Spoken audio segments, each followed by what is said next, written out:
O projeto de lei das fake news deve ser votado nesta terça-feira em Brasília. Apesar de Arthur Lira ter cravado a análise em plenário, o clima sobre a admissibilidade do parecer pelos deputados é de dúvida ainda. E para falar sobre esse assunto, o Jornal da Manhã recebe agora o Dr. Carlos Afonso Souza, diretor do Instituto de Tecnologia e Sociedade. Tudo bem, doutor? Bem-vindo à Jovem Pan. Obrigada pelo tempo do senhor conosco por aqui. Obrigado, Adriana, prazer estar aqui com vocês. Prazer nosso. Doutor Hélio, como o senhor avalia essa discussão no país? O que é preciso observar nas justificativas a favor e contra o PL? Olha, Adriana, esse projeto de lei, ele vem desde 2020 e ele nasceu com um foco muito claro de combate à desinformação. Mas de lá para cá, é um projeto que ganhou proporções maiores, tratando hoje de uma verdadeira regulação da internet, em especial no que diz respeito às redes sociais, ferramentas de busca e aplicativos de mensagens. Ele é um projeto que trata de diferentes temas, como remuneração de conteúdos jornalísticos nas redes, relatório de transparência por parte das plataformas, mudanças no regime de responsabilidade e trazendo algumas provisões bastante controvertidas, como a imunidade parlamentar estendida às redes sociais.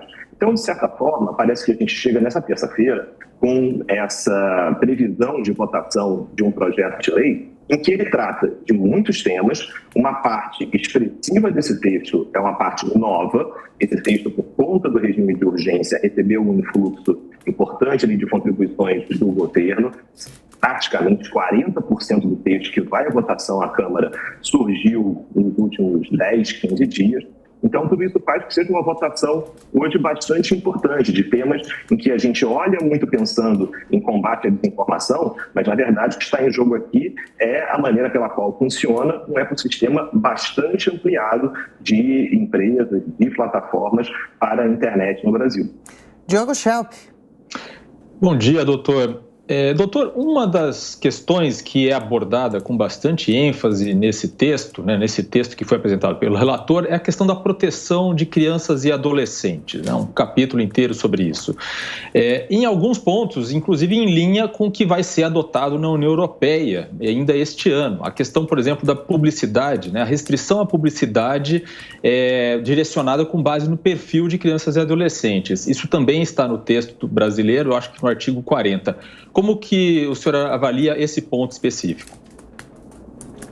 Olha, me parece, Diogo, que no que diz respeito à proteção de crianças, o texto traz algumas contribuições que são importantes, estimulando plataformas a desenvolverem ferramentas que possam identificar os usuários como menores e, com isso, oferecer a eles um tratamento que evite que determinados conteúdos cheguem a menores. Acho que esse é um ponto importante, mas acho que vale a pena a gente lembrar aqui duas questões. Primeiro, existe no projeto de lei a proibição do que se chama de perfilamento dos dados dos menores, ou seja, eu não posso construir um perfil agrupando menores em determinadas categorias de consumo. Mas, ao mesmo tempo, vale dizer que eu preciso reconhecer que aquele usuário é um menor para que possa ser oferecido um tratamento diferente no que diz respeito ao uso de plataformas.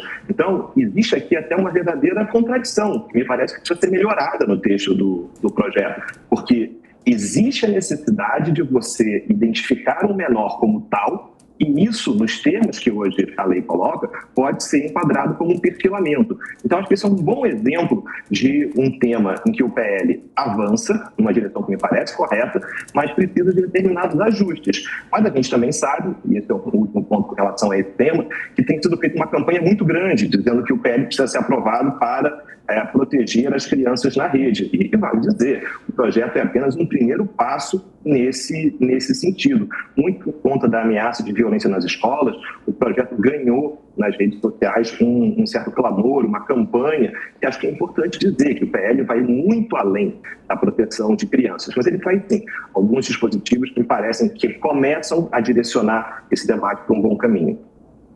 Agora a pergunta de Cristiano Beraldo.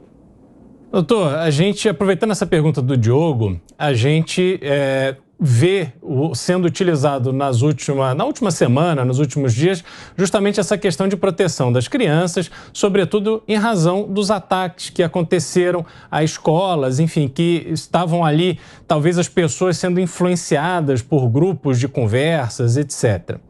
Mas quando a gente olha a influência de adolescentes, eu, como pai, por exemplo, acho absurdo que quando a gente vai ler as notícias do dia em portais de grande relevância e de livre acesso a qualquer pessoa, tenham lá, numa mesma reportagem que trate da AgriShow, do próprio PL das fake news, tem ali chamadas para conteúdos que fazem normalização da poligamia, de comportamento sexual bastante questionável, e isso é tratado com a maior normalidade. Eu não gostaria que meus filhos menores de idade ficassem expostos a esse tipo de conteúdo, porque, obviamente, isso tende a criar um tipo de comportamento na sociedade que, a meu ver, é um comportamento inadequado. Se a gente olhar esse PL, o senhor acha que esta regulamentação, ela trata especificamente das redes sociais, mas olhando para o horizonte, a gente veria algum tipo de mudança ou de controle nos conteúdos publicados pelos próprios portais de notícia, por exemplo? Olha, Cristiano, me parece que existe um foco muito claro no projeto de lei em atacar a maneira pela qual se dá, a forma pela qual a publicidade migrou de maneira importante para as plataformas digitais e, de certa maneira, até mesmo o modelo de negócio de plataformas digitais baseadas ali em tratamento de dados. É importante deixar isso claro. O foco do projeto de lei está nas redes sociais. E também, claro, em aplicativos de mensagem e em ferramentas de busca. Mas no que diz respeito, em especial, às redes sociais, a gente vê aqui um foco bastante restrito. E ainda mais, com a linha de corte de 10 milhões de usuários por mês, faz com que, no final das contas, o projeto pegue apenas ali as grandes redes sociais. Então, de certa maneira, eu acho que é importante a gente entender que o projeto se situa dentro de dois contextos. De um lado, de um cabo de guerra entre os poderes da República, com o executivo, o legislativo e o judiciário querendo trazer a sua contribuição para a regulação de internet e, de certa maneira, essa aceleração que a gente teve do PL 2630 na Câmara é um resultado disso. Mas ele também é uma disputa entre setores econômicos e, no caso do PL aqui, a criação de uma série de regras que, de certa maneira, procura contra-atacar a forma pela qual as informações, em especial a publicidade, se consolidou no meio digital. Dito isso, caso o PL seja aprovado, é importante que a gente possa calibrar as expectativas. Ele só alcança redes sociais. Então, quando se pensa no ecossistema de informação, na maneira pela qual se acessa informação em diferentes outros portais, diferentes outros veículos, isso não está coberto no projeto.